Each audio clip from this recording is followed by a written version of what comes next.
who's going to see this. I'm recording it. It's 9 a.m. on a Sunday.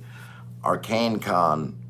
ArcaneCon was yesterday, and it was a long day. It was a lot of fun day, but I talked to a lot of people, so my voice still in recovery mode. Funny thing about me, my voice projects pretty well naturally, but I can't push it. I can't really push it much past its sort of natural volume for very long. So in these kind of convention crowded areas where I feel like I need to push my voice more to be heard, it tends to go, or at least it gets to this kind of stage. It's not like I don't lose my voice completely. I don't lose my voice completely, but it kind of goes. So apologies if I sound extra gravelly, or maybe this is an improvement. Maybe I should try to channel this gravelly version of my voice all the time. I think often on streams, or when I'm listening to my voice back, I kind of think I sound more nasally than I want to. I don't know how to fix it. Maybe at some point I'll be able to go to a voice coach and say, hey, help me get my voice to a spot that I myself like more. I don't know. It probably doesn't matter. ArcaneCon 1, I just want to give a shout out to to Brian over at Arcane Sword, who was the main. There was a bunch of people involved, but I think he was kind of the head person behind the con. He really did an amazing job. It did not feel like someone's first time con, and I think and I did a lot of comparing it to ArcaneCon, last year, which was the Dungeon Minister's first con, and I think similarly, Dungeon Ministers I thought went really well. And there might have been hitches behind the scenes. I'm sure there's always stuff that doesn't go according to plan. There's always stuff that you're scrambling to deal with, but just from an outsider's perspective, just looking in on it, you go, wow, this seems pretty darn smooth. No great snafus. If there weren't any kind of issues, they're easily sort of corrected, at least from our point of view, really well. And ArcaneCon similarly seemed to go off pretty much without hitch. Now, it's not to say that there isn't things that they can improve on for next year. It's always a journey. But I can't imagine if their expectations for this first con were not surpassed by this, then I feel like their expectations were way out of control, because they did a really great job. And every time I turned around or I was talking to folks, people were like, yeah, I really like this. This was really fun. I can't wait. Going to confirm with Brian, hey, there's going to be one next year, right? We're going to do this, do this again. And I think someone said that at the beginning of the day, they asked him if he was going to want to do it again. He said no. And then later on, he was like, yes. Hey, Aviation Master, sorry, I'm on my phone. So welcome, good morning. So it was an early day yesterday. Got up, I'm in Studio B, or I'm in those whereabouts. So I'm not, so I guess I should, hey, Lisa X, I guess I should explain. ArcaneCon is in Northampton, Massachusetts. Good morning. It's about, if you know where Springfield is, Massachusetts is, it's, I think, slightly northwest of Springfield is the general idea. So it's all in Massachusetts. I am also, Studio B is in Massachusetts, but I'm a little bit further west. I'm southwest of there. Hey, Krister. So for me to get to the con, it's not quite like ShireCon's right down the street from me practically. It's like a 20-minute, depending where it is, 20-minute, 25-minute drive. It's amazingly close. This is not quite that close, but it's a pretty easy get. And it's about an hour drive, but it's one of those drives. I almost have to explain this. If you don't live in a city like New York or some city with a crazy amount of traffic, I feel like there are different qualities. You can talk about the same time frame. You say, oh, it's an hour drive. But if I'm in New York, if I'm in Brooklyn, and I'm trying to get to Queens, and it's an hour drive, and this is just, I'm not even leaving the city. I'm trying to get from kind of one end of the city basically to the other. And it's an hour drive. It's going to be an hour pain in the ass driving. Traffic jams, just annoying stuff. It's a really irritating hour. Out here, you get out of the city, and you're traveling to places basically suburban or kind of rural places. That hour drive, it's almost a pleasure. It really feels, you just get on the road, very little traffic, everything's kind of manageable, and you just kind of relax, and you go, this isn't so bad. Just hit the open road. It's a little bit, seems almost more fun. Put on a podcast. Whereas in the city, it's just, so this hour drive from where I am to Northampton felt very different. But I still had to leave the house. I think I left the house at 7. And I had to stop. Like, at low tire pressure warnings. The car decided to send me on a mini panic attack with some low tire pressure, but ended up not being so low. So I stopped on the Mass Turnpike, stopped at a gas station. I actually had free air. I really appreciate I should shout out whatever gas station that was on the Mass Pike. Aviation. So Aviation and Master asks, where's Springfield? So Springfield is basically in the middle of the state of Massachusetts. So it's kind of it's sort of, it's really hard to say. It's about 2 hours west of Boston, more or less. So it's not on the coast. It's kind of in the middle of the state. And then where I am is basically on the western edge of Massachusetts. So for me, if I drive really 20 minutes west, I'm back into New York, and then and then also Connecticut's right here. So again, I'm not sure where you're from, so I don't know how much of the kind of U.S. state northeast geography is, but there's kind of an area where you have kind of Massachusetts, kind of New York, and then sort of Connecticut. They all kind of meet up, and I'm sort of in that little corner. So I go one way, and I just basically, I'll be 20 minutes, and I'll bounce into Connecticut. The other way, 20 minutes, I'll bounce into New York, and then the other way, it's all Mass.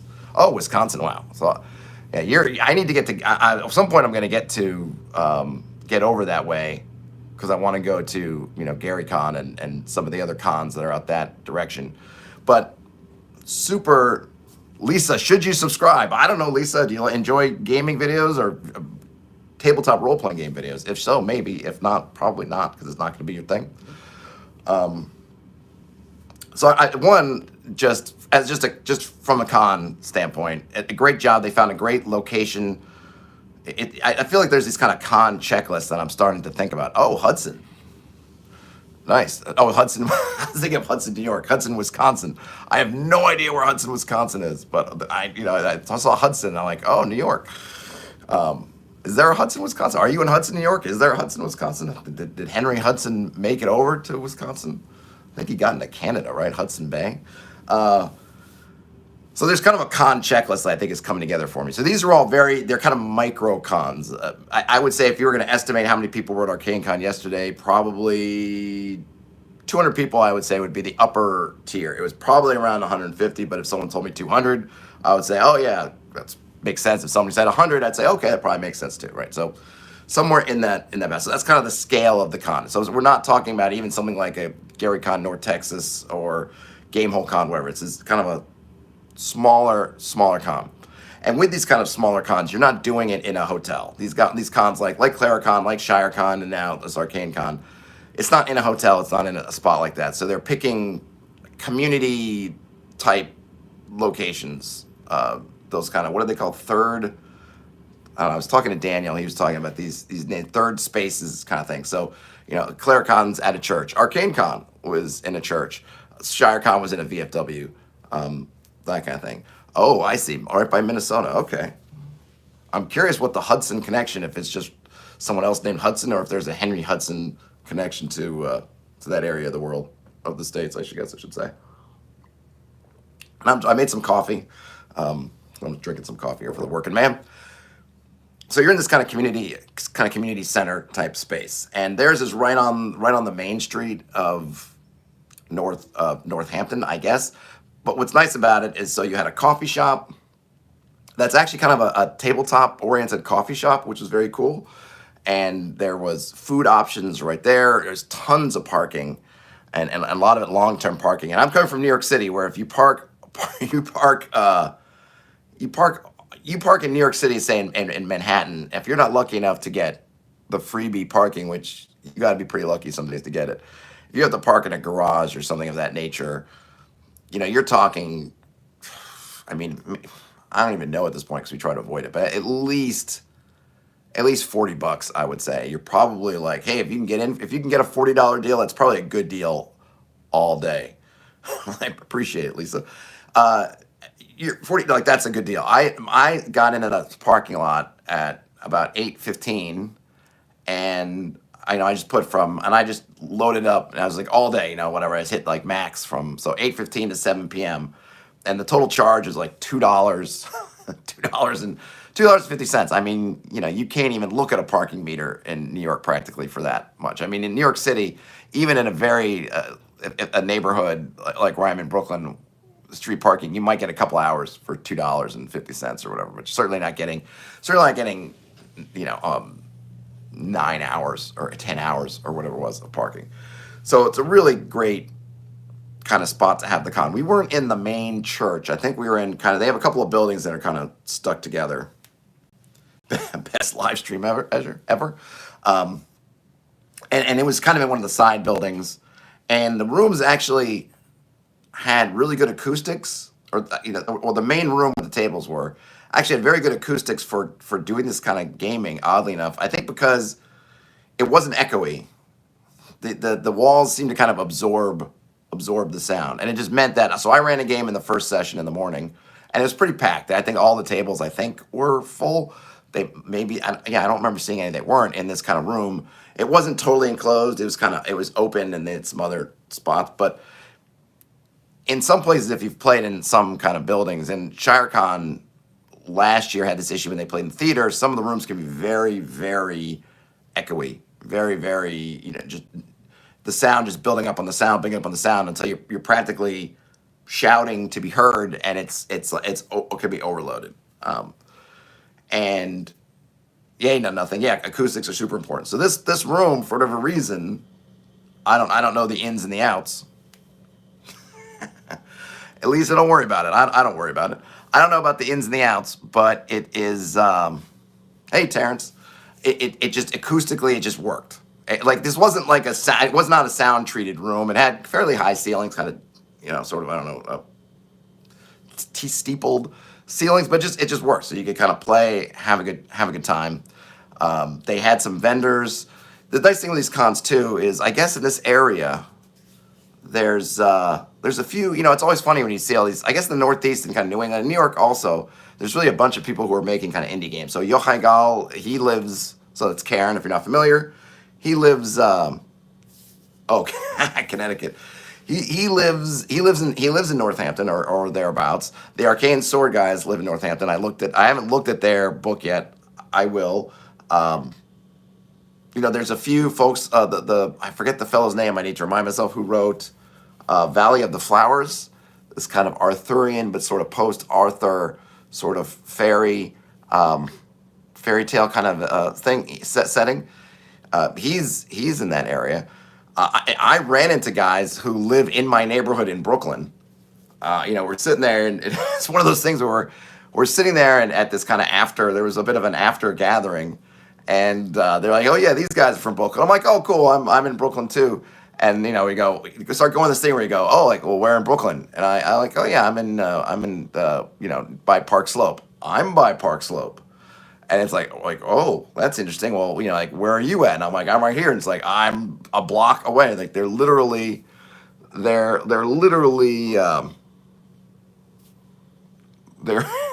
they are literally, we were literally like within blocks of each other. We've probably walked past each other multiple times on the street, and then we meet up at a con. I met who is this? So I got a couple of things. Oh yeah, Joey Royale. I got that. He had a booth there. He lives up this way. He actually used to live in Brooklyn. Let's see.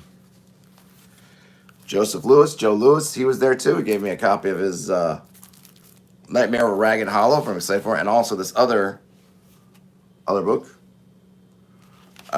Was this Saving Sachem or Saxham? I'm not sure how I'm supposed to pronounce that. Which seems very cool. If you followed things, I had these printed. I'll have to figure out what to do because I still have a bunch of these. So I typeset the adventure. It's not totally final, and I found a couple things I want to tweak, I think, from running it a second time, which I'll get into in a minute. But I I went to Staples, or actually, what I did was I want to go through. So I finished typesetting it at home Thursday night, and then I had some weird issue with Affinity Publisher that I had to kind of figure out, which I figured out kind of Friday morning early, and so then I sent off the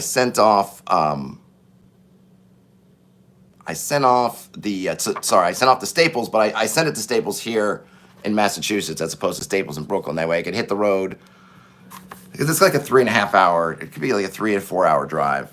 So I want to get up here. So I get up here, and I go, and the guy at the print shop, and I say, oh yeah, I'm picking up, Todd, I'm picking up these things.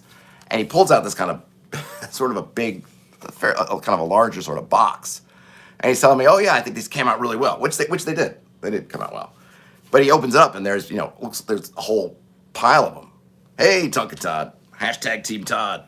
Whole pile of these things in there, and I'm thinking like, oh gosh, it's like I only asked for 2, and I'm thinking he's gonna charge, and then he says, oh no, he looks at their like piece of paper, their internal thing. He's like, oh, they mistook the page count, because I think these are 28. Yeah, front and clear, I think they're about 28 pages in these kind of digest pages, and they mistook that for the number of copies. So he gave me a bunch of copies, and or he just gave me all the copies, but just charged me like the $2 whatever it was for 2 copies. So I got a bunch of these. So I was giving them away, like, hey, Yohai, take one. Hey, Joe, take one. I was like, hey, you played my game. Because at the end of the game, I was saying, like, oh yeah, and I was kind of telling him a little bit, I'm like, yeah, I wrote this, I'm going through it, and I'm like, oh yeah, I got copies, take it. So I gave everybody at the table a copy, but I still have, 20 copies left. Passing the savings on to the customer. Yeah, it's not totally final. There's some hand-holding information that's not in here. So there might hopefully won't lead to too much confusion. So this is the second time that I've run this. And one of the things I added between the first time and the second time is I want there to be, so just for those who may not be aware, and why would you be aware, it's kind of a reverse, the concept here is it's a reverse dungeon crawl. And the concept is it's kind of a reverse, in a sense it's a whole reverse adventure really when you look at it, because you get out of the dungeon and you're trying to make your way to town through the wilderness, as opposed to starting in the wilderness. Hey, Viash Master, see ya, thanks for hanging out. Instead of starting at the village, going through some wilderness to a dungeon location, you're starting in the dungeon and trying to retrace your steps back to the village. But one thing I realized running it the first time, and it was a fun experience, but I'm just thinking in kind of the sort of tone that I want, is there wasn't really much of a ticking clock, a timer to kind of, I want, when you're in the dungeon, I don't want it to be just clear room by room, blah, blah, blah, kind of go. I want there to be more pressure to have to make decisions, to have to make choices of, well, do we go here? Do we go there? Do we prioritize? Because you don't have any equipment. You're basically, this is one of those scenarios. And some people hate that. And one of the guys at my game, I guess he gave me a compliment because I asked people when I ran this at ArcaneCon, everyone really liked, for whatever reason, everyone liked the fact that you started without any equipment, that you had to kind of work from that premise. One of the guys was kind of an old salt yesterday. And he was a big fan of like the slavers, the old kind of like masters of, I forget, there's like a trio of slavers modules from either, yeah, I think AD&D. Anyway, there's a few of them. There's 3 of them, I think. And that one starts off with you waking up in a cell. Kind of thing. You wake up in a cell and you go whatever. And he, even though he says it's one of his favorites, he hates, oh, AV Master, well, welcome back. He hates that concept of starting off like in the cell, like robbed of all your equipment, which I do get. That's an iffy, that premise can be a tough one, which is why I was kind of pleasantly surprised at ArcaneCon when everyone seemed to be like, oh, we liked it. It kind of helped us, like, it's like we had to think on our feet and do that. So as I'm now playing it a few times, right, I'm looking to see kind of different people's reactions. So what he said was, I hate that conceptually, but you did a good job with it. You did about as good a job with it as you could. So I was kind of happy, because not everyone's going to like that. Now, when I go through character creation, it's super fast, And I tell people specifically, you don't need to get any equipment. Don't bother trying to figure out any equipment. Terrence, I hear you. Terrence says, I wish my chores were self-doing. I hear you. I got laundry and stuff going on in the background. And yeah, I wish I had some kind of autopilot I could settle that up onto. So, but the one thing was weird the first time is I think I felt that the party had too much kind of time to burn. None of that thing says a lot of things you hate are just things you've seen done badly in the past. Yes, it's true. Though I do think I do think that there's definitely a taste thing, right? And I think some concepts work better or worse with any with different groups. I'm just kind of interested to see it. So this one, and I'll just show you. This is kind of the page that I wrote with basically my ticking. This is all kind of ticking clock stuff. So last time I had one kind of ticking clock, which is basically a fire was going to start. A fire was going to start, and that would be something. But then, as I mentioned in the post-ArcaneCon stream, they put out the fire. And I realized, well, good going for them. And, it was but it just gave them kind of all the time in the world to investigate, which, like I said, I didn't want. So I needed something that wasn't easily preventable. Something that was this is not something that you can stop. The interesting thing, well, a couple of interesting things. So this is why it's good, if you can, to run things for different groups, all kinds of different circumstances, because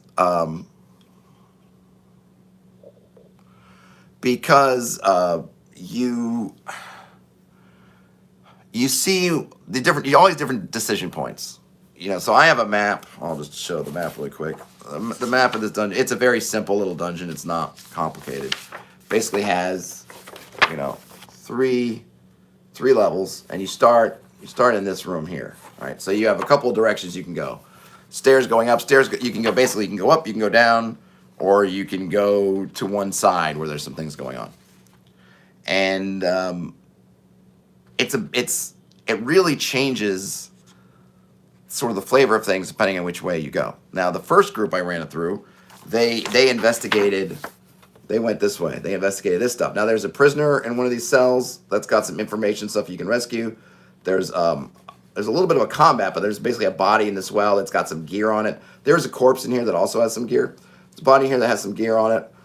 So if you go this way, you can kind of you have sort of opportunities to kind of gain some information. Not potentially an ally. I mean, it's another body, but he's not really in shape to fight or anything. But you definitely get some information, and this body also has some information and some stuff, and then this body has some stuff. If you go up the stairs, there's a zombie in the stairwell. Yesterday, they went for the stairs, so they engaged the zombie in the stairwell. Now, luckily for them, they've got a cleric. The cleric, super handy. Right? Actually, though it's funny, it didn't. I say lucky. It actually came up later because he tried to turn this particular zombie, and he failed miserably. But they had gotten one knife off the body, and one of the players was a younger.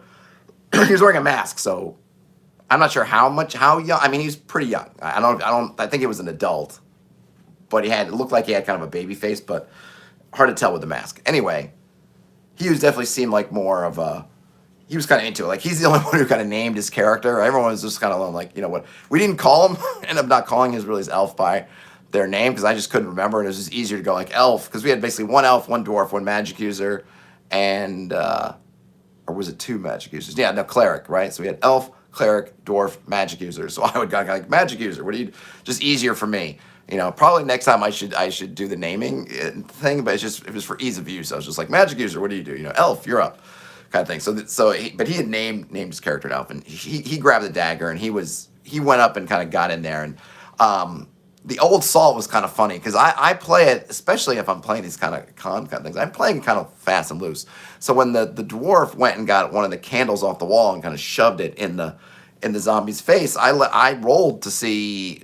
I first had him roll an attack to see if, not so much to make contact, but does he kind of because the way I look at it is that when you're in melee and the zombie's in melee with the elf, I think everyone's moving around. It's not I'm standing still, so you can just go wee. You're sort of everything's in kind of motion. People are sort of moving. It's almost like there's a little cloud, and in there different things are happening. And I think that's kind of the intent because in a lot of the older rules, they don't let you shoot into melee, and the reason is because nobody's kind of standing still like that, and you have just as good a chance of hitting your allies as your enemies. So they kind of just take it off the board. Like once melee starts, it's like this cloud, and you really can't get in the cloud with stuff. Like in OD&D, once melee starts, your options other than melee are kind of limited. A lot of spells just aren't effective anymore because you can't cast them in there.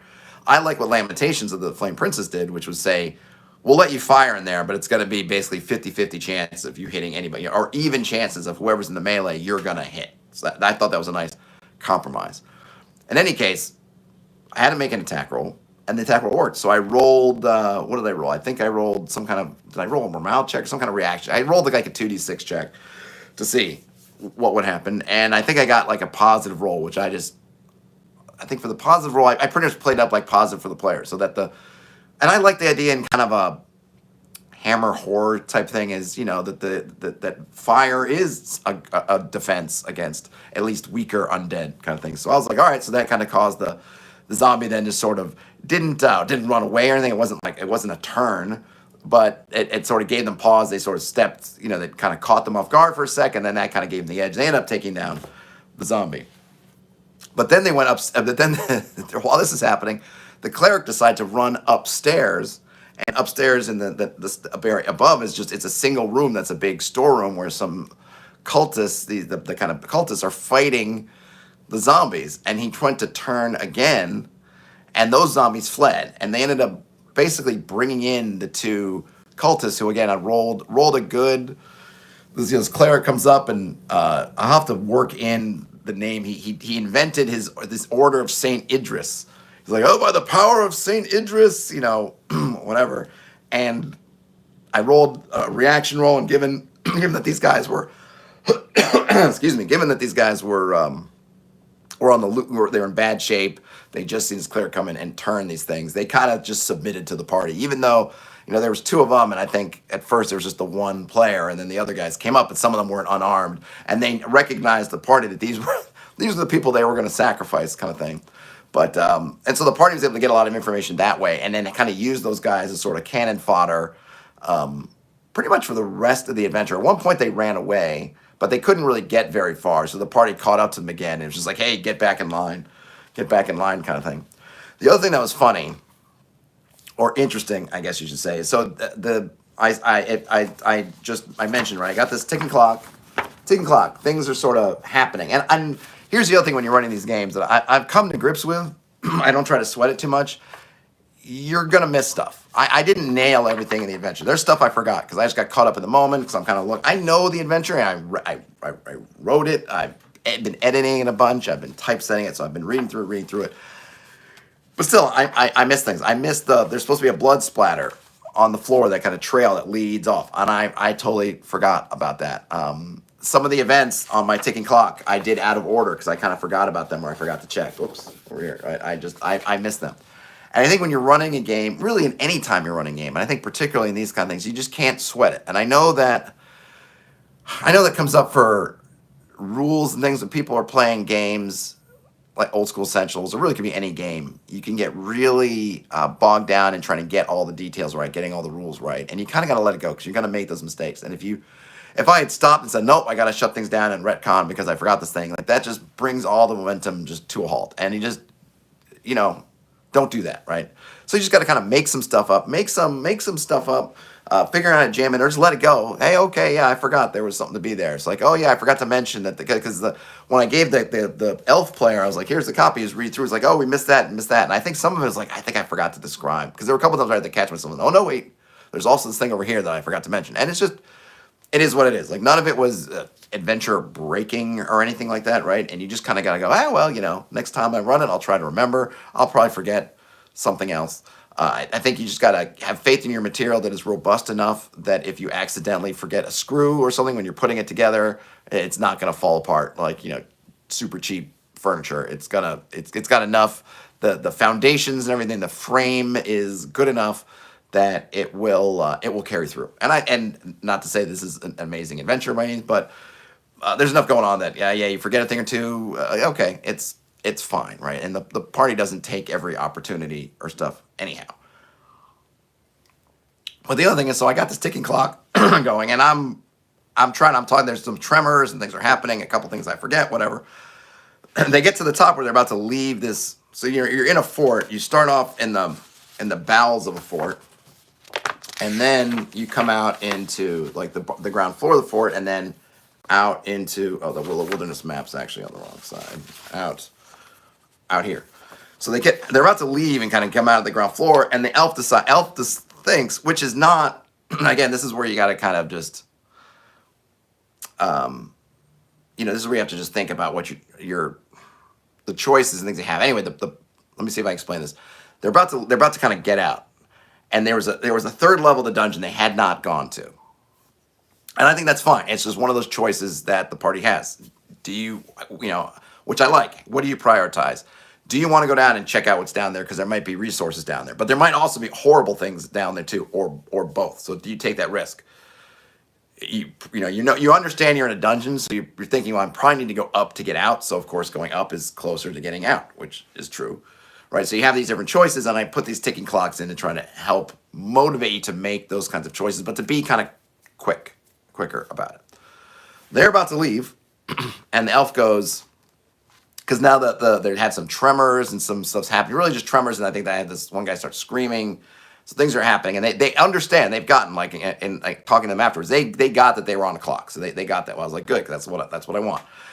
But then the elf said, I think we need to go down because we can solve the problem.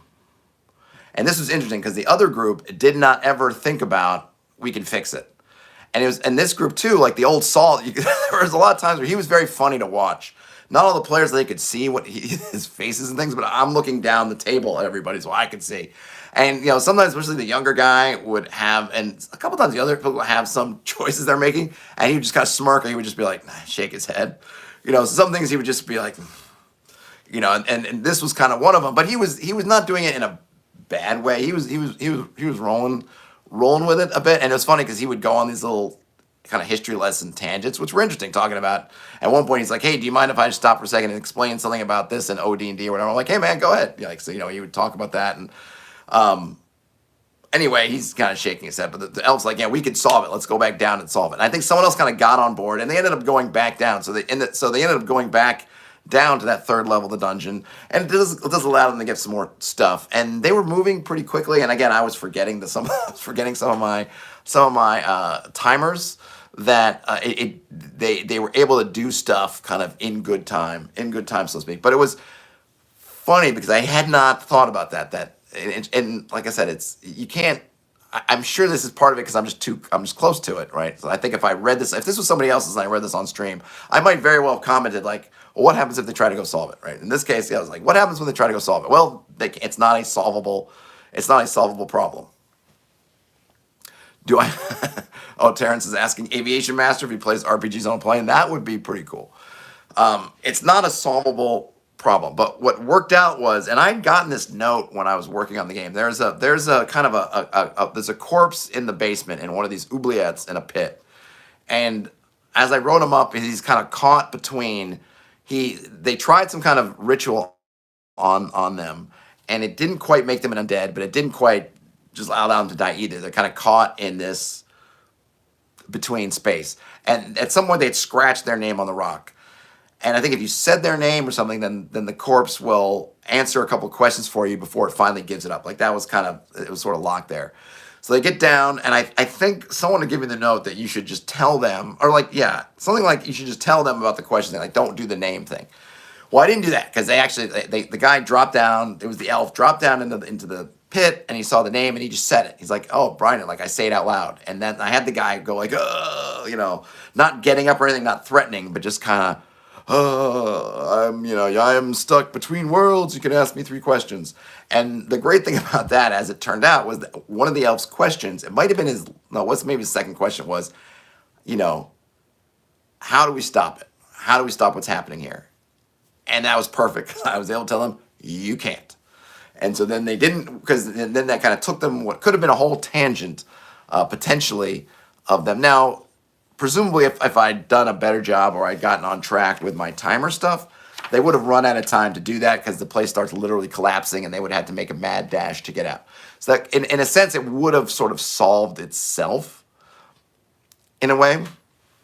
But the corpse answering the question of, well, how do we fix this? It's like, nah, you can't fix it. You cannot fix it at all.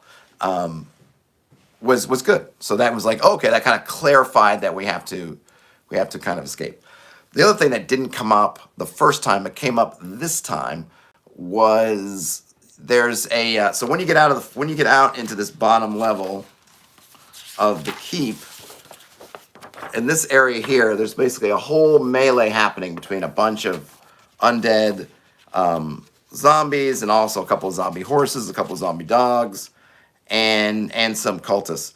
And I thought the concept was pretty simple. You're just going to have to kind of make a mad dash, and as the GM, you can roll some dice to see if any of the really the cultists aren't really going to try to stop you at that point. They're fighting for their lives. But it's more like, do any of the zombies end up, you take their attention and they come after you, and then, because the thing is, you don't want to get stuck in the melee, right? You want to try to get through and get out. And the first group at ArcaneCon, they figured that out. And I will always, in those situations, which I did yesterday too, I'll always reiterate that there's no, I'm playing this using Basic Expert, aka Old School Essentials, with a couple of my own stuff in there, but basically that, right? And there's no opportunity attacks. You cannot get stuck like you can in, famously, I know in 4th edition this is going to happen, and 5th edition, and I think maybe even the 3rd, 3.5, was because of enemy actions and reactions and things like that. You could try to run away, but then they get an attack on you. And if they get that attack on you, you can't move or this or that. Like there's not that there. You have complete freedom of movement. So I try to impress upon them is like things can happen. Like you could fall down, or you might take a attack because you're running through their melee. And if you get their attention, they'll attack you. But they can't physically stop you from moving. What they can do is just try to damage you, and depending on where your health is, they might be able to kill you. But they can't stop you. But it's interesting that this group saw it as much more of an insurmountable barrier than the other group. They looked at it like, I don't know, we're never going to be able to get across that. So and the thing is, I don't want to be like, here, let me tell you what to do, right? And it's funny too, because as the designer, as the creator, I look at it and say, well, there's a the obvious solution. I mean, the solution is the obvious one, which is you're gonna have to take a mad dash across. The first group, they got one guy had a potion. They found a potion of levitation, drank the potion, so he kind of raised up, and one guy ran him across, got him across, and then because he didn't have to go up the stairs to get on top of the gatehouse to work the winches to open up these portcullises, so he could go up. I think there's some different ways to go about it.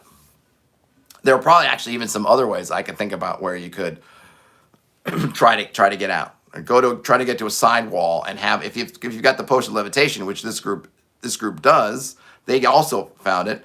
You could have somebody get on the wall and they had plenty of rope, drop some rope down, climb up the rope. There, you had options, but it was interesting. When one group's going to see it and say, okay, this is what we have to do, and it's risky versus we can't do it.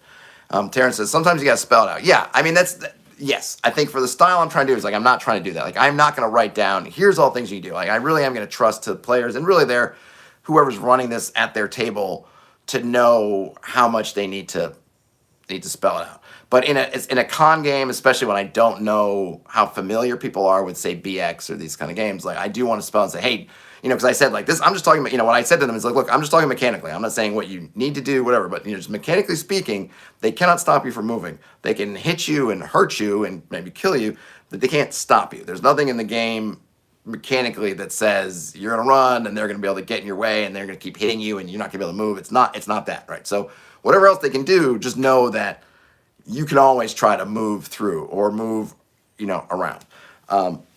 And they did end up doing it. So the other thing that happened, which was cool, is in the first game, the guy who's sort of the big bad of the keep, he's not really a big bad guy. He's kind of he's a character, and he's fairly incompetent. He does have some spells. He's a magic user, I think, or no, he's a cleric. Sorry, I think he's an evil cleric. The first group they surprised him. So he's in a spot where he's not, and it's funny too, because I didn't really do it on purpose, but I thought it fit the character. It's not like your big bad encounter like I guess there really isn't a big bad encounter. There's nothing like, oh, and here's the big bad. Like if you go upstairs, if you're in the inside of the fort and you go upstairs to the top, there's some barracks and there's kind of an office sort of private bedroom at one end. And that's where Hrothmal, the sort of leader of this, of what's been going on here, he is. And he's basically, he's basically an incompetent kind of fool who got in over his head. Like, if I don't really write the backstory here, but basically he got in over his head trying to work this ritual. The ritual went crazy. That's why the players weren't sacrificed. That's why they were down there when it happened. He tried to do kind of a test run. It all went plooey. He now is yelling at their prized prisoner, who is the daughter of a local lord, that she's made it all go wrong. Basically, like, it's her fault. Like, he's blaming it all on her, and he's kind of ranting and raving with a couple of his cultist sort of lackeys with him when the party gets to him. So he's totally in a space to be surprised. And both times the party's made use of that because he's not paying attention to them. There's so much. He's kind of inside this area. There's all this cacophony from the outside. There's kind of a big room with all these bunk beds in it. Like, he doesn't even care. The idea that these players that he had knocked out down in the dungeon were still walking around, like, it's not even occur to him. It's not even a figment of his imagination. So far out of his brain. So they can always, pretty much both times, the party was able to easily kind of get the jump on him, which they did. And the first party, they just killed him. They jumped in. I think that one of the spellcasters had magic missile, and then I think magic missile hit, and then they just came in and pummeled him, and he was down. This time it was interesting. None of them. So I had one elf and one magic user. They did not take. Magic missile. One of them took charm. And I think in the first game, I think the other thing that happened is in the first game they cast sleep, which slept the two guards that were with Hrothmal, and then they pummeled Hrothmal down. This time around, they didn't have sleep, but they had charm person, and the old Salt, who was playing the magic user, cast charm person, and he said something. It ended up being really funny, and I played it up to the hilt. But they decided, instead of like really, really just jumping in and surprising, before they walked in the room, he in a loud voice kind of said, I forget what he said, but then he said, and I want my captain's biscuits. And I did not know, like, what the hell are captain's biscuits? Maybe it's a naval, I was like, is that a naval reference? I still need to look it up. Like, I think it was captain's biscuits or captain's crackers. If somebody out there knows what the heck captain's biscuits or captain's crackers are, let me know. But I want my captain's biscuits. And he walks around the corner and casts charm person. And Hrothmal failed to save. So then I have Hrothmal turn him and say, oh, Captain, it's you. Because he, thinking that he mistook this thing of captain's biscuits as like that this guy's a captain. And everybody had a laugh with, I think, the old Salt Light. So for the rest of the game, with Hrothmal basically under their sway, he was deferring to the guy as the captain, like, oh, Captain, like, we have, like, yes, Captain, of course, Captain, like, and of course he tells the guards and everyone, like, this is the captain, and these are his friends, and he kind of recognizes that, like, oh yeah, we were going to sacrifice you, and he starts talking about must have been a misunderstanding. This obviously mistakes were made. And I also had the two hirelings that they sort of cowed into submission. They would constantly be talking about sort of trying to weasel out of their responsibility for basically, capturing them to, they kept talking about, like, look, it was all, you were going to be part of something great. You were going to be part of something magnificent, but clearly that's not happening now. So we're willing to, like, let bygones be bygones and stuff. I think and that was, I had fun playing up those guys and their sort of, like, their lack of understanding, really. Of, like, hey, now, like, we meant to sacrifice you, but it would have been awesome. Like, you would have been part of, like, a really big spiritual event, but it didn't work. So now, if you guys want to team up so we can get out of here, like, we're totally down with that. Is that what hardtack is? Is Captain's Biscuits? Is that hardtack? Terrence, I would have thought that it was something slightly better than hardtack, but I'll have to look it up later. But it was very funny. So then Hrothmal actually helped to get them out. Cast Protection of Evil. I fudged because I wanted to make Hrothmal a little bit more, so I made a 10-foot radius Protection of Evil, and I rolled a couple times to see, and the undead kind of bounced off the protection spell. Maybe I shouldn't have done it. Maybe it made that too easy. I could have had a higher body count. I'll have to think about that. And maybe Hrothmar wouldn't have cast it because he's supposed to cast it on himself. I'm like, I want to make it a little bit more. I also was thinking like these guys are going to escape with enough time to maybe get back to the village. So I kind of wanted to help. Sort of, I wanted them to sort of see more. I wanted to play more of the content that I did last time because the first time I ran it, they only made it out of the fort and then the session was over. This time they made it out and we still had maybe like an hour or a little bit more of an hour left. And the hex crawl part went fast. I did not really try to push it. We rolled some dice. So what Hrothmar? Oh, so this is kind of funny too. So there's a kind of a road, or used to be a road that leads from the fort kind of down. It's a trail now, and they march Hrothmar down the trail. And Hrothmar is like, "Oh, Captain, oh yeah, yeah, yeah." And they know that there's this VIP, or Hrothmar starts talking about like the VIP is almost going to get here, like he's going to be here any minute. And then they hear, because they're falling down the trail, they get to the point where they hear the VIP arguing with two other of Hrothmar's guys who are begging, trying to stop. Basically, the idea being that when everything went bad, Hrothmar sent a couple people down this road to stop the VIP from seeing things when all hell's breaking loose. The idea being that, hey, delay the guy down here so we can try to fix it. It's not fixable, but the idea is we got to try to fix this. Got to try to look better because this is supposed to be this brand new unveiling of our brand new headquarters. And now it's like filled with undead, and actually later on it starts to crumble and actually sink into a whirlpool within the walls. But like, that hasn't happened yet. But it's like, hey, look, they don't know that's gonna happen. It's like we gotta buy some time. So go down there and buy me some time is what he sends these guys. So these guys go down there and they're still trying to buy time. So there's this whole conversation happening. And then the party brings up with Hrothmar, and it's that point where they're sort of not in view of this VIP person that they decide to send Hrothmar that direction, and then they're gonna hightail it the other direction. And this is where I gotta fix something that I realized. I made the prisoner, the Lord's daughter who is a prisoner there. I made her a pretty competent hunter. I kind of had that as her backstory. She's a hunter. She's out in a hunting party, and she got lost. And it's not like I dislike that. None of this. It sounds like an episode of MASH. Delay the general while we clean up the hijinks. Yeah, it really is. I haven't thought about MASH in a long time, but yeah, it is totally a kind of thing. Hawkeye and Honeycutt or whatever, Pierce, or yeah, something's going on, right? They got to get radar, and maybe they're gonna yeah, they got they gotta take care of stuff.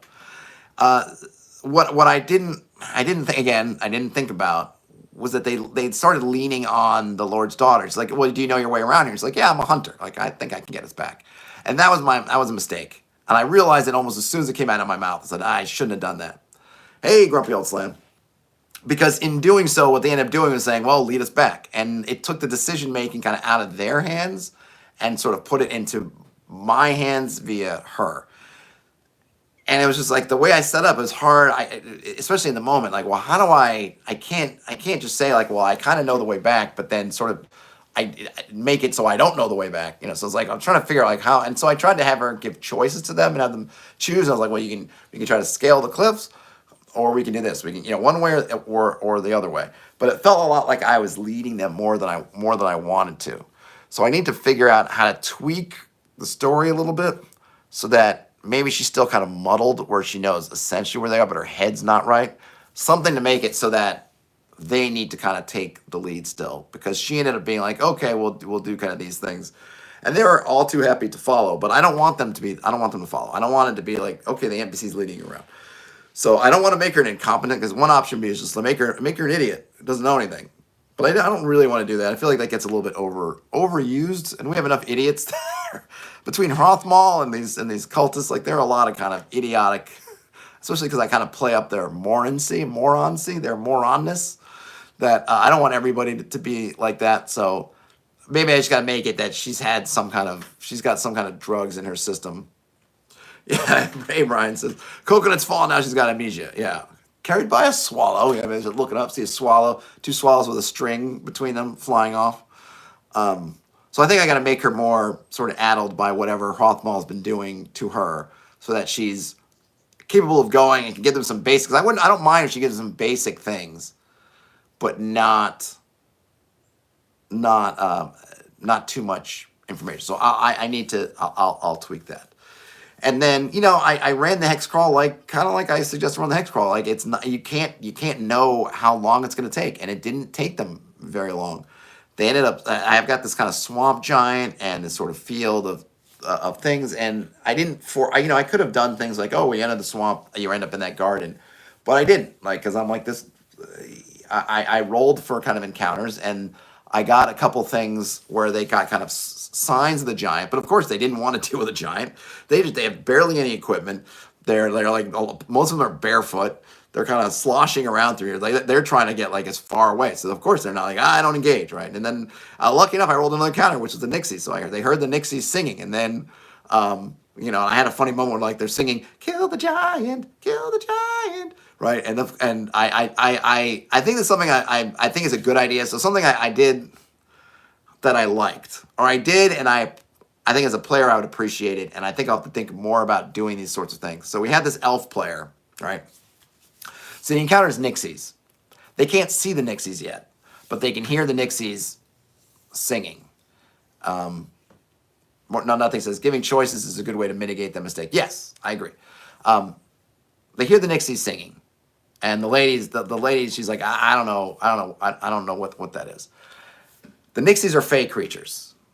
So, this is a one shot, right? There's there's merely an implied setting. And the implied setting is basically just your vanilla D&D, right? So you have elves, dwarves, whatever. I'm not enforcing in this game anything like this is humans only, or dwarves are like this, or elves are like this, anything kind of off book. We're playing a con game, it's a one shot. I want it to be as accessible as possible. Yeah, elves, dwarves, whatever, they're all here. So, but the fact that these creatures were fey is I determined that, hey, elf, you know who that is. Like, it's not even just like, oh, it's, I said that the elf was the one who they were speaking in fey, I guess. I don't even really think about what languages Nixies can speak. I'm like, yeah, they're speaking, like everyone just kind of hears this really kind of high-pitched sort of, it's very sweet singing, but in a very kind of high register, because they're these tiny little sprites, these sort of water sprites. But I'm like, you elf, you know exactly who these are. These are Nixies, and they're singing, and they often will try to charm, like the players start thinking about all kinds like, oh, maybe they're going to attack or something. I said, elf, because you know about all these fey creatures, your kind of fey brothers, sisters, cousins, whatnot. That Nixies, they might be able to ensnare folks sometimes with their song when they try. And I said, they're not trying now; they're just singing. But these are not. They have no fighting capability. I mean, and Nixies literally don't. They have no attack, no kind of attack capability other than basically trying to charm you. And you need to have like a 10. And it's funny because if there's one Nixie alone, they don't even have that. There's got to be 10. There's got to be basically a little group, a little chorus. Maybe should be the plural of Nixies. A chorus of Nixies who are singing. I think it'd have to be 10 or more by the book. Fairy clicks and howling. But they got to be 10 of them or 11 of them for them to be able to even use the charm effect. So this is kind of the subplot that's there if the players want to, and they can come at it later because you have this like where the Nixies want to get rid of the swamp giant because they love water, but they feel like and so they're a fan of these wetlands, the swamp here, but that they the swamp giant is sort of polluting it with this stuff, so they want to get rid of the swamp giant. And there's a little thing where you can talk to them and they'll offer you. They have like a magic sword, which is like a regular sized sword, which they can't use, but it's kind of part of their treasure, and so they'll make some offers if you want to go take care of the swamp giant for them. But that one is more like that would be something where it's kind of fun, and maybe if you were playing this in a campaign and not in a one shot, you might be like, I think we can do it. But in a one shot when you're already kind of down, actually none of them got hurt. Nobody lost any hit points. I was rolling awfully. No, I think at one point, sorry, one thing did, but for the most part, they kind of got through unscathed. I was rolling terribly, but still, it's a giant. You're second level. They were all second level, and they just they did not have that kind of capability. So they avoided the Nixies. And they get down past the wetlands, and now they can turn to go back to the village. But I did mention, hey, there's that X marks the spot that they found this map fragment in this kind of boulder field. And the lady's like, I know where this boulder field is.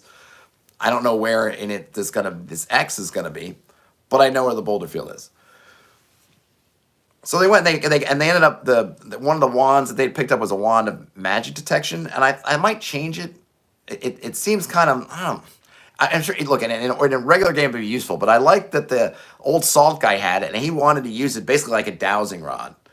And in the book, it doesn't have any. It doesn't say there's any charges attached, but it's only within 20 feet, which kind of makes it fairly weak usability. And I think the idea that it would look through Earth, I just kind of played fast and loose. I'm like, yeah, you guys find it in this boulder field. You find kind of where you can see this Earth is upturned, so they got some more kind of loot.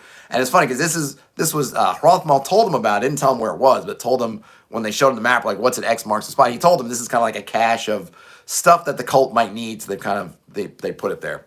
So they take all the stuff, and they don't bother putting it back in the hole because there was like they got like a strong box out of the hole. They don't bother covering it up.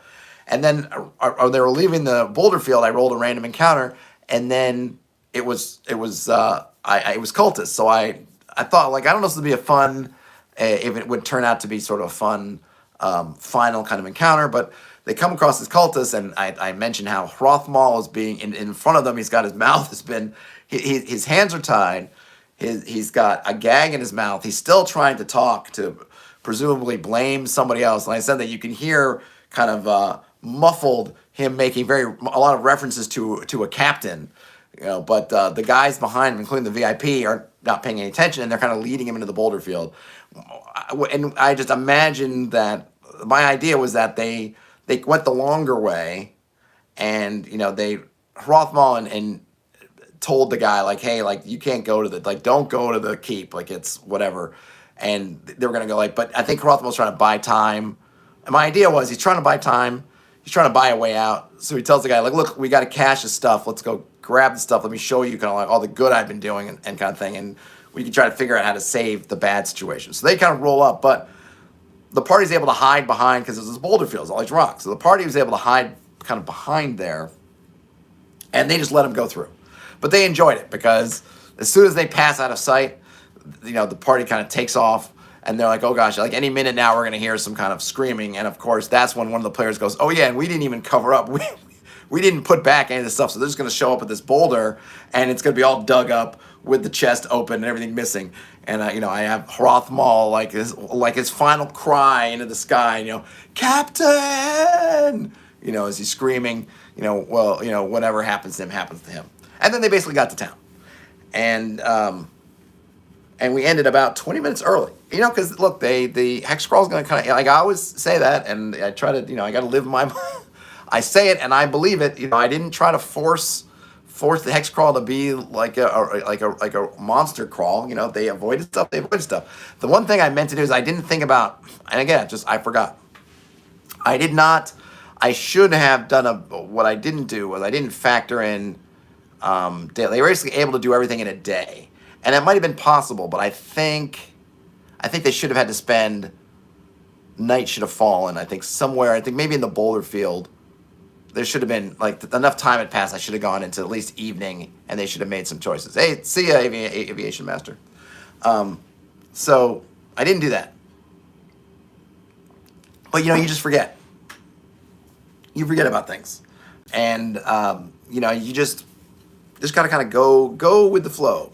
You got to go with the flow. And the flow was just like, yeah, we'll wrap it up. And though a night encounter maybe, and some different things that might have opened up some different interesting stuff with encounters and just having them take watches, it might have been kind of fun.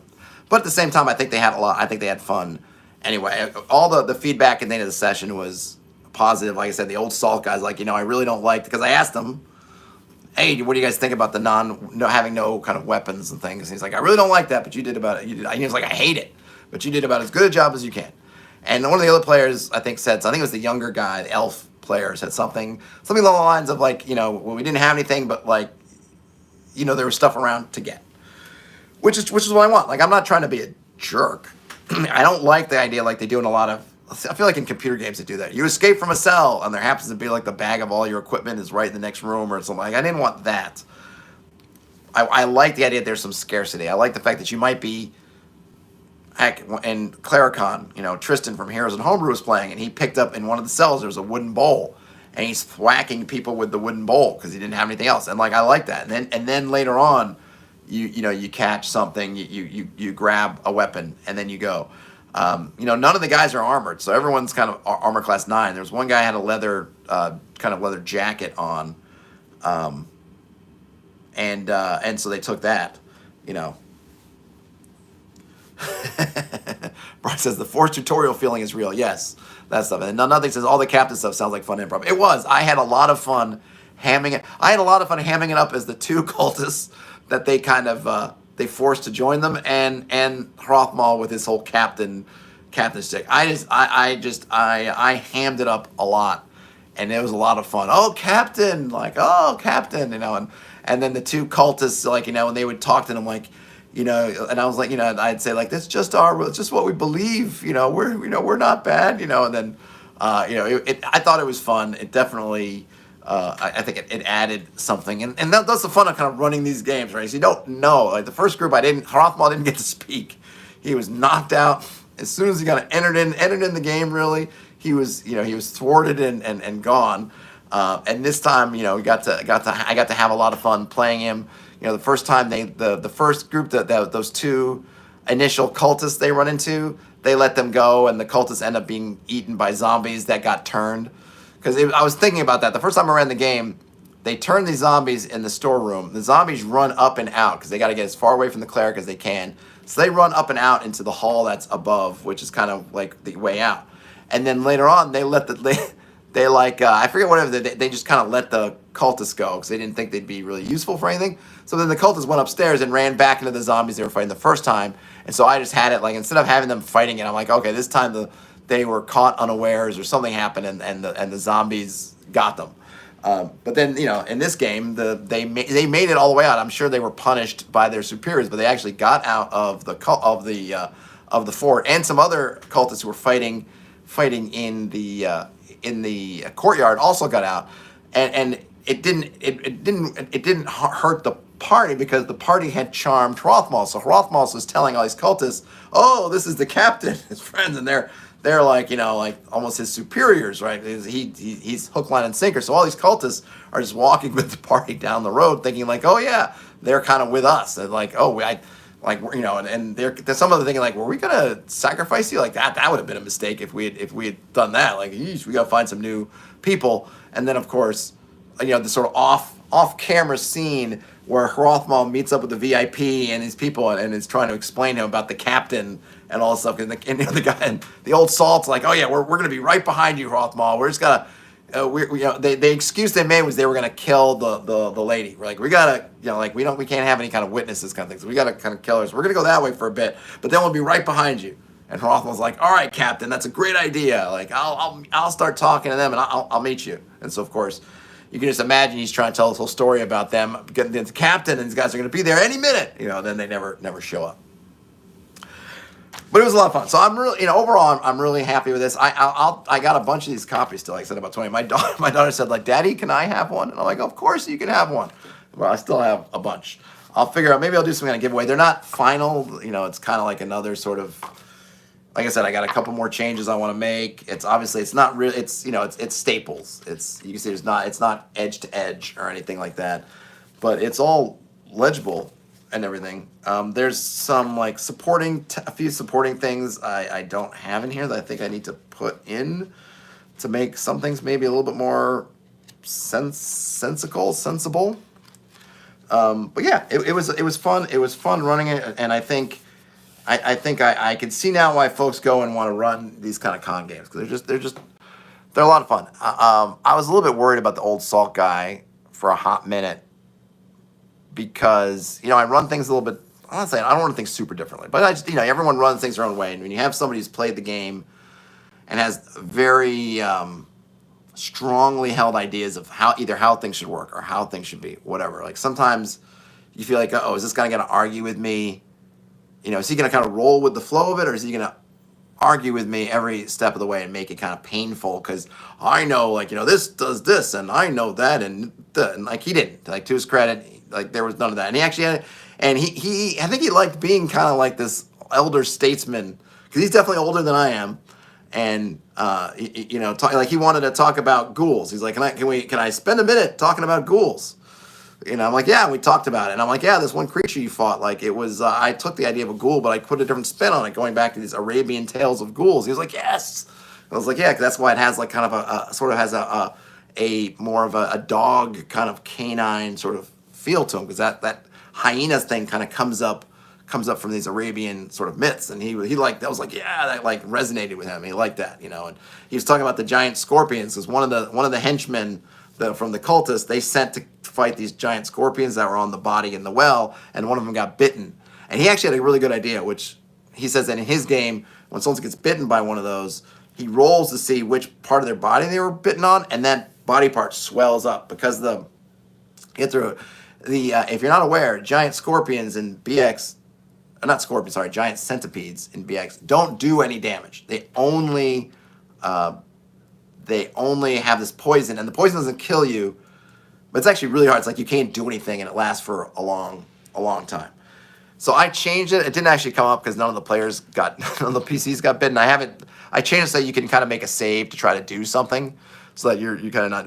But his idea of having like some part of the body swell up that makes it a real visual kind of thing. It also means that you could, depending on which body part it is, it could be make things kind of it adds like a specific thing. Like if your right hand swells up, right, and that's your dominant hand, or one of your legs swells up, or maybe your head swells up, or you get all bloated in your stomach, like that becomes something you can keep going to, right? It could be something like, oh, hey, well, you're trying to climb this rope. How do you climb the rope when one of your hands is super swollen, kind of thing? As opposed to how it is, where it's just like you're just getting sick all the time, which is not as visual. You can't really hook as much into it. So I'm definitely gonna steal that, and I will add that in too. I'll change the poison to kind of have that bit of it, because that seems really fun and interesting in a way that, and it also gives something that, you know, if players, like I would totally allow, if someone's like, well, this thing is, you know, his arm is swelling up, like, can we leech it? If we could get leeches, could we lance it and do something? Like I would totally allow that stuff. And that's another thing. When you're just kind of vomiting,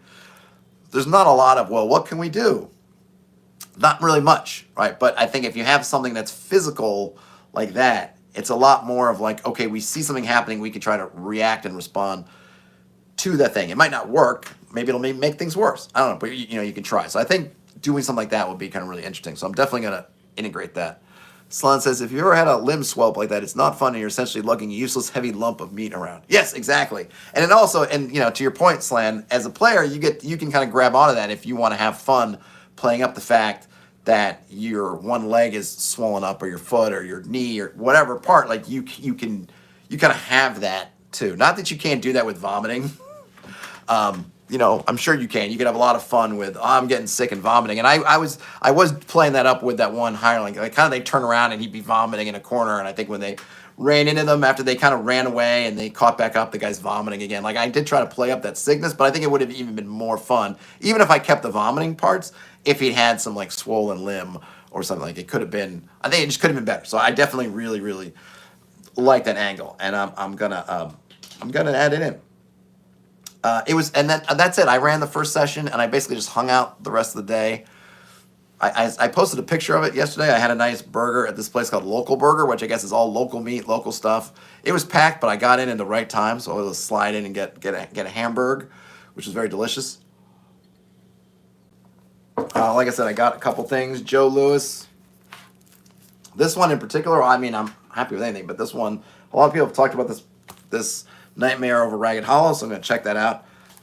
This guy was really cool talking to him, and he also kind of spent some time in Brooklyn, so that's pretty funny. This one is like, and I know he kickstarted, because I guess he has this, and he has some other zine kind of follow-ups, and he kickstarted, I guess, a combined tome of this, but it's basically like cable access, so it's sort of like, you know, weirdness, but also with some like UHF. I forget, he was telling me all his influences, and there's a lot of like UHF and this or that. He took old ads, which I think is really great, from like his old like newspapers and stuff from where he's grown up. I know he showed me some other stuff, like this picture. This lighthouse is kind of a real place. He took all these things from his past. Like this is a real root cellar. You know, he was kind of showing me all these sort of real locations. So he took all this stuff from kind of his past, his history, and sort of put it into this, you know, strange Does it say what the pitch is? Say, unfortunately, nothing on the back. Put something on the back. But it's called 13 WHPA Fairhaven Weird Heroes of Public Access, a role-playing game, which just sounds awesome. So I'll just read the pitch. This is not for everyone. This is for you. They have told you for years that you were different. Were they laughing with you or at you? You know you have something special to give to the world. Lights, camera, technical difficulties, action. The portal of public access has opened, and now is your time to shine. With Fairhaven County's recent establishment of the WHPA TV13 public access station, you could be the star you have always wanted to be. Cheap sets, inebriated guests, and prank phone calls are no match for your charm, wit, and wisdom. But with the advent of Fairhaven's full moon that won't quit, your exceptionalities will be put to the test. The station manager has called upon you and your fellow hosts to get to the bottom of the strange goings-on around town. Let's get weird. So it seems a lot of fun. It seems a lot of fun. Yohai was great as usual. He was there with Joe. I don't know if it goes by Joe or Joe. I think Joe. He was there with Joe. They're running a booth, so I chatted with them a bunch. Saw a couple other people. There was some funny because there were definitely a couple people who were ShireCon folks. I remember I bumped into a couple of them outside, and I was like, "Hey," like that kind of like I know you from another con. So that's kind of fun because they're not that far away. So I'm actually surprised there weren't even a few more. Oh, the other thing I'll say is that this crowd skewed much younger than say ShireCon, and I would even say and ClariCon, which is really really cool because you want to see that. I do anyway. I want to see younger folks who are trying different games, playing different games. They had some board games there. They had a whole wargaming area downstairs. The folks playing, I think, Mordheim and some other stuff that seemed really cool. I only got down there at the end of the day, so I didn't see it at the sort of peak of action. But it was really good. And then there was that kind of, Yohai put together this kind of after kind of gathering, which was really nice. And that's when I ran into the guys who literally lived a couple blocks from me in Brooklyn, which was super, super funny. So yeah, it was a great time. So I would recommend, ArcaneCon. I know that a lot of folks are in different parts of the country, different parts of the world, and it's not convenient. I mean, certainly I feel the inconvenience of getting to these cons when someone tells me, oh yeah, you need to go to, there's expense, there's transport, there's, all kinds of things. Let's see, Slan says, the fun thing about this hobby is you can literally play with people of all ages, you just have to be open to them. Yes. You gotta be open to them, right? And you gotta be kind of, I think open to them is really the best way to put it, right? Because that openness takes many different forms. But yes, ultimately, you gotta be open. You gotta be welcoming. You want people to look in and look at your game and say, hey man, it's something I want to play, and it's not something scary and intimidating. Totally, that's a really great way to put it. You have to be open, and every meaning of the word, you got to be open to these folks. So I know that cons are, like I said, I feel it. I feel like there's this kind of I don't want to call it a renaissance. I don't know the history of cons in the Northeast and New England, so I don't know if in the 70s and 80s there were tons of cons, but now this kind of New England, I know ClariCon is not in New England, but it's kind of maybe on the edge of the radius of sort of Northeast Canada, U.S., right? It's kind of over there. Like, this fall is becoming sort of con season because this was the. So I went, let's say ShireCon first, right? Then ClariCon, now ArcaneCon, and then I'll wrap it up with the big one, PAX Unplugged and Philadelphia. So in basically 4 months, September, October, November, December, 4 months, 4 cons in 4 months. These small ones like PAX Unplugged I really like a lot, and I would recommend people get. I think it's really good, and it's nice to have a big kind of con where like it gets a lot of stuff. But I really feel like these small cons are kind of where it's at in terms of you get to interface with people, you get to really talk to people. A lot of these, these cons are, a lot of them are where creators live. So if you're interested in meeting somebody, like at ShireCon, like, oh, you like Hyperborea, where, Jeff Talsorian, he's there, he's running Hyperborea. You can play in his game and you can talk to him, if you like that, You like Bandit's Keep is there. On the off chance you like me, I'm there. Talk to me. You like Karen, well, come to, ArcaneCon, they're here. And I'm sure in other parts of the States, wherever other creators are, you kind of have that. And it feels very much that kind of communal aspect is strong. I don't know. I don't know what number that stops being a thing. I don't know in terms of Gamehole Con, North Texas RPG, Gary Con, or what Arneson Con or Dave Con or whatever. I don't know when that kind of stops, but I do know that these cons up here right now are in what I think is a sweet spot. I don't know how large the sweet spot is of like, yeah, it's got a good amount of people, so you have a good amount of games going on, and it's got some really good energy. Everybody likes it. It's in an interesting kind of spot. You're near New York, you're near Boston, so if you are coming from a distance, you can get to kind of a major metropolitan area for airports and things like that, but you're not in the city, so you're not necessarily spending an arm and a leg, and you can kind of really have a good time. And, I was really impressed with how smooth sailing it was it was yesterday for ArcaneCon, and I think it can only get kind of better. But for there, and it's great as someone who has access to things around here, it's really great to have these and to be like, yeah, I felt for a while that like New York City was kind of a desert. And now I feel like, I got like, there's this kind of con season in the Northeast. In the fall, it's getting colder here, and now it's in the, it's kind of, days are beginning in the 30s, right? So but it's not like super cold or anything. So it's still, it's not superimposing to get around. And I really appreciate now having these things kind of certainly within sort of the radius that I can get to, where it's not too difficult. Now, that's not to say I still want to go to North Texas, and I still want to go to Gary Con. I still even want to try Gen Con and, maybe Origins and so on, and try some of these things for different reasons. But now I don't feel like there's nothing here, and it's great. Let's see. Dave says, love to hit the East Coast con circuit, but living in Washington State make that challenging. Yeah, but you're close to some of those other ones, or reasonably close. Like, I don't know. I don't know the distances involved from getting from because like to get to Gary Con in Wisconsin, or to get to, I guess, some of the Arneson cons, I think are more in the Twin Cities areas. I don't know if that's easier or harder to get. Like for me, say to get to Lake Geneva, it's a super pain. I mean, not super pain. People do it. Like, Daniel drives, and maybe one of these days I'll carpool with him. But you either have to fly to Chicago. I think you have to fly to Chicago, and then it's a kind of a longish drive, or not. I don't know, a couple hours from Chicago to Lake Geneva, or you got to fly into like Green Bay or something. Like, it's just not like you can just fly and kind of get here, which I guess is the same for ArcaneCon. But I just feel like you have a lot more. I don't know. I feel like you have a lot more choices, but maybe you don't. Maybe people would look at ArcaneCon and going, this Northampton is as far away from major things as Lake Geneva is. It's just, instead of it being Boston, it's Chicago. So I have no idea. But yeah, New York is super expensive, and it has a big Comic-Con, which has actually gotten too big. I don't even go anymore because it's just too big for me. And yeah, the pricing of everything means that you're only going to get something like a PAX or kind of a bigger level sort of thing. I mean, they have the Javits Center, which is a ginormous convention center, which is where they have the Comic-Con. But I don't know how much it is to rent out the Javits Center for 2-3 days, whatever it is. But you've got to have a lot of things behind you.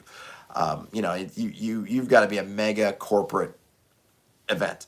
There probably are some ways, because I was talking to those guys from Brooklyn, because we live in the same neighborhood, and there's a little VFW right down the street from me. And I was thinking like, oh man, I wonder if because it's just like this tiny little VFW kind of hole in the wall place. No great shakes at all to look at from anything, but it's just kind of there. And I wonder like, well, I know that they've rented out their space before in the past. Because I think someone I know actually got married in the VFW, or had a reception in the VFW, something like that. But then you still have to have people have a place to stay.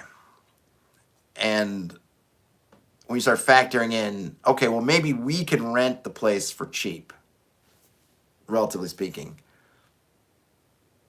Can people actually come here? Now, in New York City, and something like that, you have a whole bunch of people who live, you have 8 million people in the greater New York City area, give or take. Or I think it's 8, maybe it's 8 million in New York City itself, and then there's another 4 or 5 out in kind of the greater radius. I'm not sure, but you got tons of people.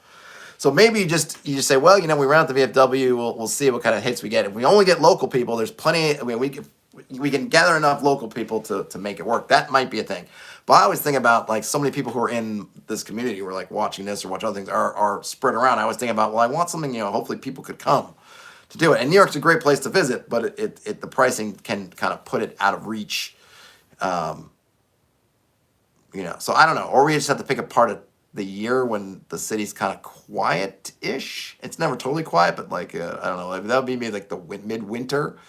I don't know if like in February or so, it might not be that people, I think you're probably going to get better deals if you hit the city in February. And now the fact that global warming means it no longer snows and that we're still having 70-degree days in November, maybe that means that, it won't actually be that bad, whatever. But things that we think about. But yeah, these cons are amazing. And I hope that if you hear about your local con, support them, go check it out, volunteer to run a game, do something. I've had nothing but really positive experiences, and every now one I've gone to has been great. It just makes me like want to do more or do something. Can't wait for next year kind of thing. Salon says the average convention centers range from between 50,000 to 200,000 per day, depending on size equipment center. Yeah. So yeah, I mean the PAXs, right? The penny arcades of the world can do something like that for their big, whatever, 5 conventions, right? But they have East, South, West, Unplugged, 4, and then I guess they have one in Australia, right? But they're a big, they're a big outfit. You're definitely not going to get like, hey, a couple of guys together and do that. There are some options, and it would be interesting. I know that Daniel and I have talked about it just because we've been to these little cons. We're like, man, this is awesome. Like we should do one. So I don't know if anything's going to come of it because we're always in that kind of afterglow of having a great experience at the con. They were like, we want more of these, and like we could do that. Who knows? Maybe in a couple of years you'll hear about a con happening somewhere in the greater New York area. Maybe still outside the city or something. I don't know. We'll see. But if you find there's one kind of within whatever striking distance of home that you have, like definitely do it. Because yeah, that's what I'm in right now, the post-con high. It was a really fun experience. Thanks to all the Arcane Sword people, all the volunteers, all the folks running booths who came, all the GMs who ran games, everybody. Yep, Hexacon. I'd already come up with a name, Dave. I'd beat you to it. Hexacon was a pretty easy grab. So I got that one. But yeah, that we'll see. We'll see. I can barely get my own act together, let alone organizing a con. But man, it always just such great experiences. And look, I know you pay, you pay to go. It's they are commercial ventures to some degree, right? They're not. There's money is being turned. Whatever. I don't know that. I have no idea. I think Tom Wilson, who runs ShireCon, is pretty. He's very transparent with what the business the con does and what happens with the money that goes to the con. I think he pretty much takes money he makes in the con and just goes back into the con. Like he's not. I don't know if he pays himself back just for his own time and efforts at all, but pretty much everything goes into the con. Right? He's not like trying to. It doesn't seem like it's something, at least at this point, where he's like, I'm getting to stock my coffers with the money from ShireCon. I'm pretty sure that's probably the same with Claricon, and I imagine that's probably the same with ArcaneCon. But what I'm trying to say though is, yes, there's a kind of financial thing, and it is kind of, in a sense, it's a business venture of some sort. It does really feel like this is something that people are giving to the communities. Oh, Slant says a lot of cons are nonprofit. Oh, that's an interesting way. Maybe I should take a look at that at some point. It really does feel like this public service, because regardless about the money at the end of the day is, they're putting in 12, 14-hour days to come find a space, make that space nice, figure out all this stuff, all the logistics, so that all these folks can come and just play a bunch of games and get a bunch of experiences that maybe they don't get to get on their own playing it, right? I don't have a ton of gaming groups, so I don't have this point. Now, maybe with these guys in Brooklyn, I'll have like I can play test some stuff and do things more often, which would be awesome. But, I have kind of limited group myself, so I get to come, or I get to play in some games and play some board games, things I haven't done, which I think is totally worth whatever the price of admission for, whatever it is, to go to these things. And of course, they got to pay for the space and everything. So, I think it feels really like this kind of almost a community outreach kind of thing. It's like, hey, gamers, let's all get together and let's kind of have some fun, right?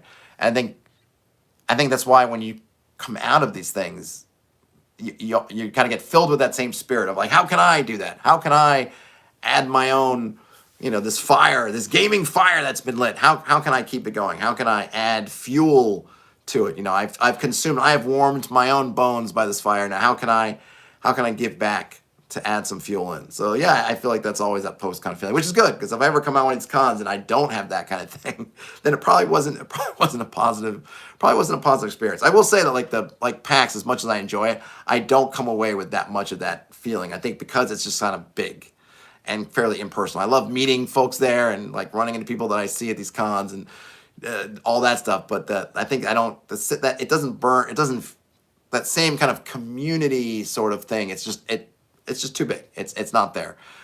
Whereas these smaller ones, it totally is there. Dave says, if I lived out there, I would organize it. Or you're running a con can't be harder than organizing half the other things I dig into. Yeah, I mean, I think, look, I think there's a personality, right? I think some folks are better at organizing things. That's probably is not my strong point. And then, yeah, I think it's just, there's a lot. But it is something that every time I come back from one of these things, I want to do. Dave says, going to cons always feels like work. They're definitely, that's the other thing, right? Because there's like the DMs that go, all these people who are running games. Which is why at ArcaneCon, when I saw that game going south, it was so frustrating. Because you see these GMs are there, and now having run a couple of games, I feel too, like I spent a lot of time prepping for my game at ArcaneCon. Part of that was my fault because I kind of left at the last minute, but still I'm running. I'm like looking for it. What supplies can I get? What things can I do to kind of make, what can I, how can I do it? Like, people are doing that. Let me print out materials. Let me get stuff ready. All for this experience of to give this experience to people that they, generally speaking, do not know. I just want to give you this experience. I want you to come and enjoy this. And me as the GM at this event, I don't get anything in return other than maybe, sure, if you love it and you say, oh, Todd, we loved your adventure. Yeah, it feels nice. Get some praise, whatever. But ultimately, it's like, I'm just running this thing because I want to share it with you. That's it. That's kind of the joy and the pleasure is just that experience of running the game and doing it for folks. So, when I see it start to go sideways, it's really aggravating to me because I'm like, your other players, you're not honoring their time and their commitment, and then this other person here who spent all this time doing the stuff for you, you're kind of crapping on them too. But it is a lot of work. But I do feel like you feel good afterwards. And the one thing that for me, and again, I'm not, Daniel or somebody else who's run tons of games at these kind of cons, runs games all the time, probably is a better idea. But I found for me, and I would say like my advice if you want to try this, this is only my second con where I've run a game, right? So I'm not experienced, but I stumbled into a pattern that I like, which is I'm just going to run one game. At least for like a daily con. Maybe if I was at a con, it's like say PAX Unplugged, where I'm there for 3 or 4 days, maybe I'll run one game a day. I don't want to stack up with running games all day because I like to talk to people. I like to play games. I want to maybe walk around, just kind of chill out a bit. And I think you want to leave yourself space for these different things. I think sometimes people really burn themselves out at these cons. Oh, look, we've got 3 sessions today. I'm going to run in session 1. I'm going to run in session 2. I'm going to run in session 3. And it's a lot. And I feel like give yourself some, right, you're doing all this stuff and then you're feeling it. And then if you're not, as that grind kind of wears on you, like, look, my voice is not as strong. If I was, I don't even know how my voice would be if I had run 3 sessions yesterday. That last session might be even kind of just from a vocal perspective and not to mention energy and all that stuff might be pretty low. And some folks who can do it, right? But I'll say give yourself some space. Don't walk away from the con being like, all I did was run games. So I didn't get to experience it, which I know a lot of happens to a lot of people. Like, yeah, I spent this whole con, I was just running games all day long. I know for folks, look, I hope to eventually at some point, it's already up for sale, but it's not, I need to do some stuff. But, basically, I'd love if people saw it and said, wow, I just read this, walked this, I played this in the con, I loved it, so I'm going to go buy it. Like, sure, that would be awesome. But, even then, just from a performance standpoint, like, for whatever reason you're running games, just give yourself the time and space so you can be at your best and also get to have fun at the con. And then you can hand off that best to other people. Because, yeah, it is work and it can be tiring. And, you can kind of burn yourself. You can burn yourself out. You can burn. And I know that Brian, who was running the con, like he didn't have much energy for anything else other than running the con. And I know Dungeon Minister was kind of similar. Where this past one, he was a little bit easier. He got to play in a game. But I know the first one is, I think he felt like the operating of the con was all encompassing. And there was really nothing outside. There was no time or mental energy or space for anything outside the con, which I could totally understand. Slan says these really big events feel more like a shopping mall as opposed to the smaller ones that are more like a community center. Yeah, that's very true. And it's you know, and I hate malls, but sometimes it's fun to go to the big thing, right? To go downtown.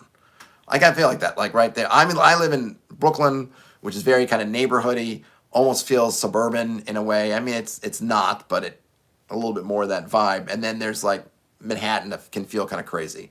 It's great to go in Manhattan sometimes, and there's a lot of energy and a lot of stuff, and it's like, yeah, but it's also great to just be out, and it's a lot more relaxed and a lot more sort of neighborhoody than it is sort of the crush of Midtown, let's say.